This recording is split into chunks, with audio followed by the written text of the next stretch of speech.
ಓಂ ನಮಃ ಶಿವಾಯ.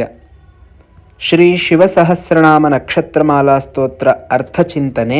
ಶ್ಲೋಕ 12. ದೀನಮಾನವಾಲಿ ಕಾಮಧೇನವೇ ನಮಃ ಶಿವಾಯ, ಸೂನಬಾನದಾಹಕೃತ್ಕೃಶಾನವೇ ನಮಃ ಶಿವಾಯ, ಸ್ವಾನುರಾಗ ಭಕ್ತರತ್ನ ಸಾನವೇ ನಮಃ ಶಿವಾಯ, ದಾನವಾಂಧಕಾರ ಚಂಡ ಭಾನವೇ ನಮಃ ಶಿವಾಯ. ಈ ಶ್ಲೋಕದ ಮೊದಲನೆಯ ಸಾಲು ದೀನರ ಪಾಲಿಗೆ ಬೇಡಿದ್ದನ್ನು ನೀಡುವಂತಹ ಕಾಮಧೇನುವಾದಂತಹ ಶಿವನಿಗೆ ನಮಸ್ಕಾರ ಅನ್ನುವಂಥದ್ದು.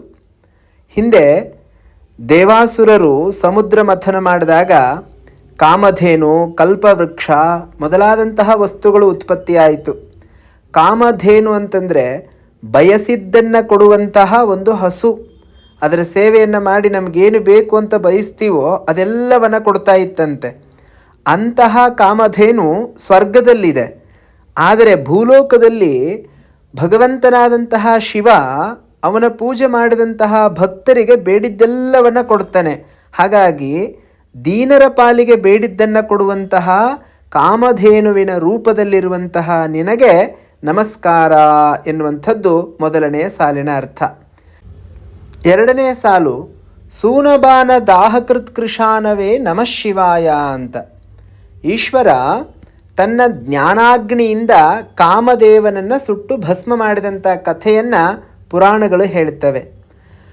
ಈ ಬಯಕೆ ಅನ್ನುವಂಥದ್ದು ಮನುಷ್ಯನಿಗೆ ಎಲ್ಲಿವರೆಗೂ ಇರುತ್ತೆ ಅಲ್ಲಿವರೆಗೂ ನೆಮ್ಮದಿ ಅನ್ನುವಂಥದ್ದು ಇರೋದಿಲ್ಲ. ಹಾಗಾಗಿ ಸನ್ಯಾಸಿಗಳು ಯಾವೊಬ್ಬ ದೇವನನ್ನು ಪೂಜೆ ಮಾಡ್ತಾರೆ ಅಂತಂದರೆ ಅದು ಈಶ್ವರನನ್ನು. ಹಾಗಾಗಿ ಮೋಹವನ್ನು ನಾಶಗೊಳಿಸಿದಂತಹ ನಿನಗೆ ನಮಸ್ಕಾರ ಅನ್ನುವಂಥದ್ದು ಎರಡನೆಯ ಸಾಲಿನ ಅರ್ಥ.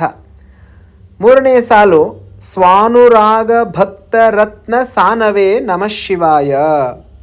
ಸ್ವಾನುರಾಗ, ಸ್ವ ಅನುರಾಗ ಭಕ್ತ, ನಿನ್ನಲ್ಲಿಯೇ ಯಾರು ಭಕ್ತಿಯನ್ನು ಮಾಡುತ್ತಾರೆ ಅಂಥವರಿಗೆ ರತ್ನ ಸಾನವೇ ನಮಃ ಶಿವಾಯ. ರತ್ನದ ಹಾಗೆ ಉಪಕಾರಿಯಾದಂಥವನು ನೀನು, ನಿನಗೆ ನಮಸ್ಕಾರ. ದಾನವಾಂಧಕಾರ ಚಂಡ ಭಾನವೇ ನಮಃ ಶಿವಾಯ. ಕೊನೆಯ ಸಾಲು ಶಿವನಿಗೆ ನಮ್ಮ ನಮಸ್ಕಾರವನ್ನು ತಿಳಿಸ್ತಾ ಇದ್ದೀವಿ.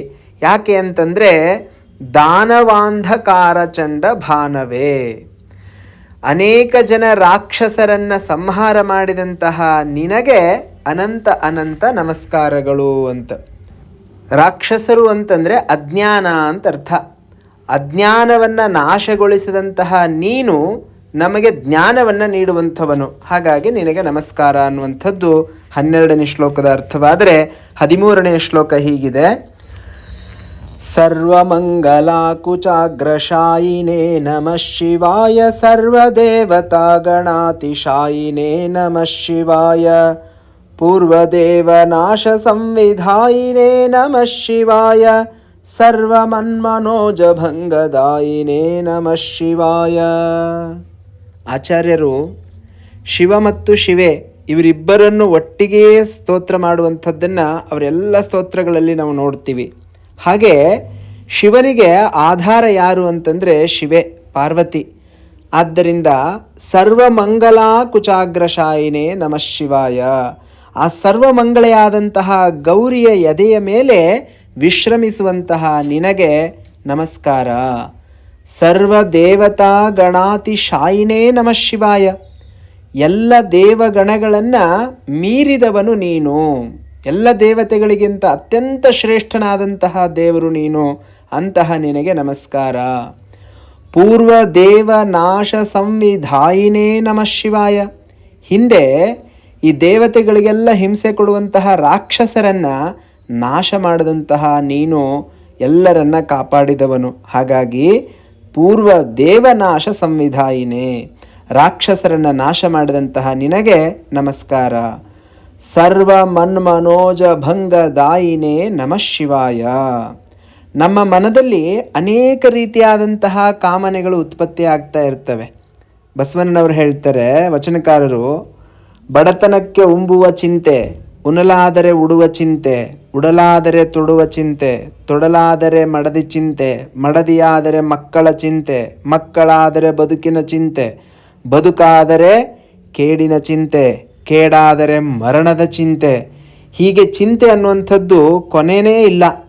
ಎಲ್ಲ ರೀತಿಯಾದಂತಹ ಚಿಂತೆಗಳಿಂದ ಬಿಡಿಸೋನು ಯಾರು ಅಂತಂದರೆ ಅವನು ಶಿವಪರಮಾತ್ಮ. ಹಾಗಾಗಿ ಎಲ್ಲರ ಮನೋಕಾಮನೆಗಳನ್ನು ಈಡೇರಿಸುವ ಮೂಲಕ ದುರಾಸೆಗಳನ್ನು ನಾಶಗೊಳಿಸುವಂತಹ ನಿನಗೆ ನಮಸ್ಕಾರ ಎನ್ನುವಂಥದ್ದು ಕೊನೆಯ ಸಾಲಿನ ಅರ್ಥ. ನಾಳೆ ಉಳಿದಂತಹ ಶ್ಲೋಕಗಳನ್ನು ತಿಳಿಯುವಂತಹ ಪ್ರಯತ್ನ ಮಾಡೋಣ. ಧನ್ಯವಾದಗಳು.